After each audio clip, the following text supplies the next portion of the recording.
So today I want to talk to you a little bit about sound and mixing. We've already talked about microphones and connections. So we're going to talk about what happens once you get all this audio. So whenever we're dealing with things that you hear, that's referred to just as either sound or audio, an electronic representation of sound. So when we're dealing with mixing audio and video, you're going to have a device that's going to help you out, and this is known as the audio mixer. It also has other names like an audio console, an audio board, or just like a board. And so it's just going to have like a variety of names that's going to go by. Audio mixer is pretty much like the main term that a lot of people go with.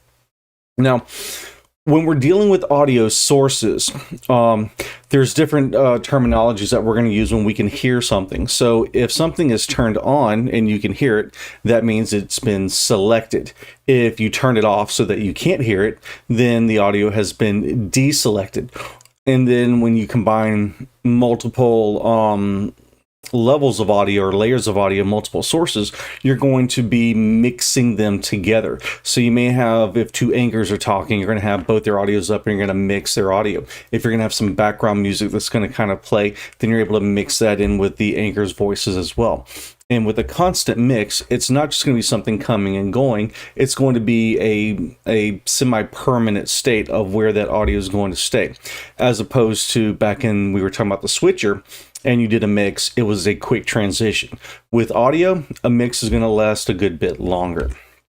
So when we're listening to something, we're performing an action called to monitor. So when you're actively monitoring something, you're listening to how good the audio sounds. So it can be something like a speaker that's playing the audio that I can hear. It could be something like headphones that you would wear to let you just kind of concentrate on the audio that you're listening. So this is when you're listening to audio, it's called monitoring it. And you can monitor it for good quality, bad quality, its loudness, and its overall sounding. Now, when we deal with a device that you listen to, you're going to listen to a monitor, which is the noun version of it. So this is the speaker, the headsets that you're going to listen to, or anything that's going to provide audio. In our production studio, we have these devices called blades, and they have inputs and outputs, and some of the blades can send audio out to a speaker. So we can use technology like this to see what's going on when we're trying to monitor the sound by listening to a monitor. Now, the main source of audio that is going to be your end result is what's known as program. Program audio tends to be what goes out over the air, or when you make a recorded program or a recorded session, program is what people are going to hear as the finished product. Now, there's sometimes where you need to listen to something without it going out over the air or without it being recorded. To do this, you can do what's called an audition. An audition will usually have a dedicated little speaker off to the side that you can press, and you can kind of route something into audition and listen to what it's going to sound like. So in a television studio, we'll use audition to talk to the anchors while we're in the middle of a story, and the anchors can talk back to us without audio going out over the air or program. Our weather anchor has a wireless microphone which has batteries. Sometimes those batteries do die during a show, so we can put them in audition and listen to see if their microphone is still transmitting, or we can talk to them to ask some questions. So audition is a really valuable tool to let you hear audio without it going out on the air. Now, when we do an audition, we press a button on our console that's called a cue or a solo. And when we press this, as opposed to hitting like the big on button, pressing cue bypasses the program, and it gives us that audition ability. And this allows us to talk back and forth between the anchors or anybody in the studio, talk back and forth with the reporter. We can also listen to different channels without that audio going out on program. So hitting the cue button or the solo button gives us the ability to audition audio to see if it's something that we want, or to get feedback from somebody that's in the studio. And again, even in our studio, they have a monitor so that they can hear what's going on in the show. So our anchors will introduce a story and then we'll play the video. And in the studio, the anchors have monitors that have video monitors that they can see what's going on. But we also have studio monitors that provides audio back to the studio. And so they can hear what's going on at the same time. Now, when we do this, we have what's called a fold back. And so we're folding that audio back into the studio, but we mix it in a special way. We perform what's called a mix minus.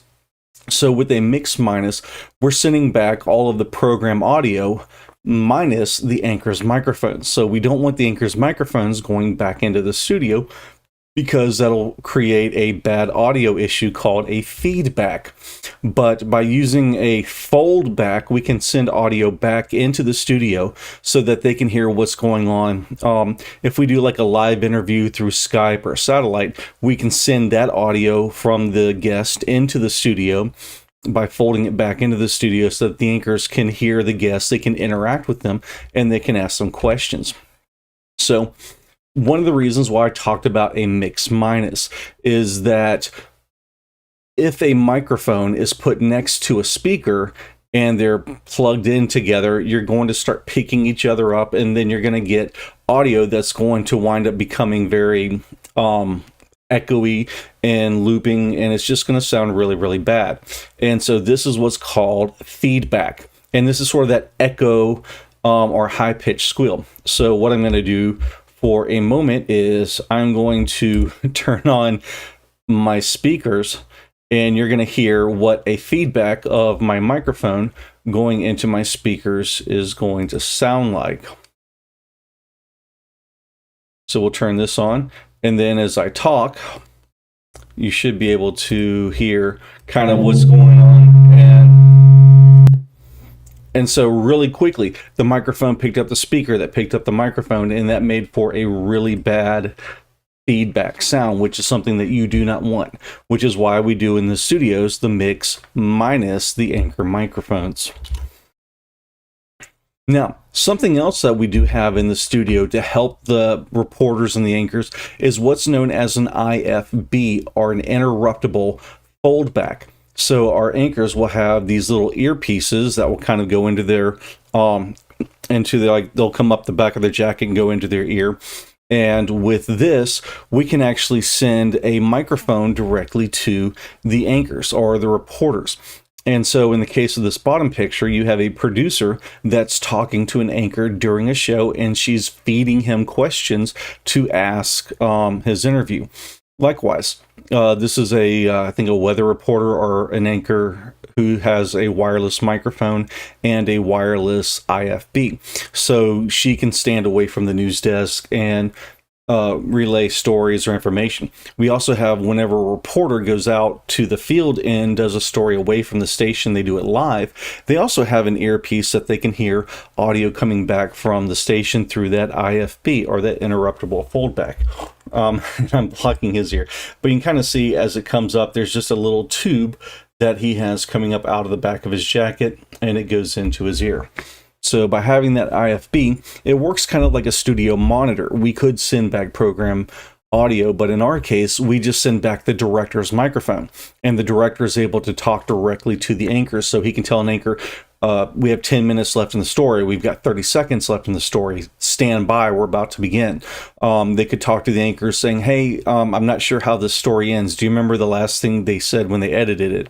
And the reporter or the anchor can use that cue speaker in that audition to talk back to the news director and tell them, or the technical director, and tell them, oh yeah, the out cue was this phrase. So by having these little IFB earpieces, it's great for a two-way communication between production and either the anchor or the studio. And it has caused some cases where people who are on the public don't really know what they are.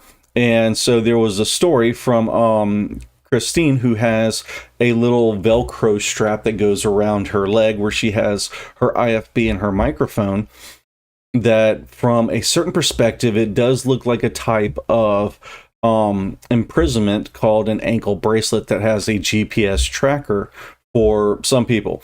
And when there was a wide shot that saw she had this ankle bracelet, they thought she was under arrest and had a GPS tracker. And then she came out and said, no, that's not the case. It's a strap that holds the microphone for her earpiece and her microphone. So it has provided for some interesting conversation from time to time. And so that's just kind of a really a look at when we're dealing with audio and sound mixing, what all we're going to need, the technology that's going to kind of go into it, and some basic looks at how we monitor audio and make sure that it sounds good. Up next, we're going to talk a little bit about controlling it,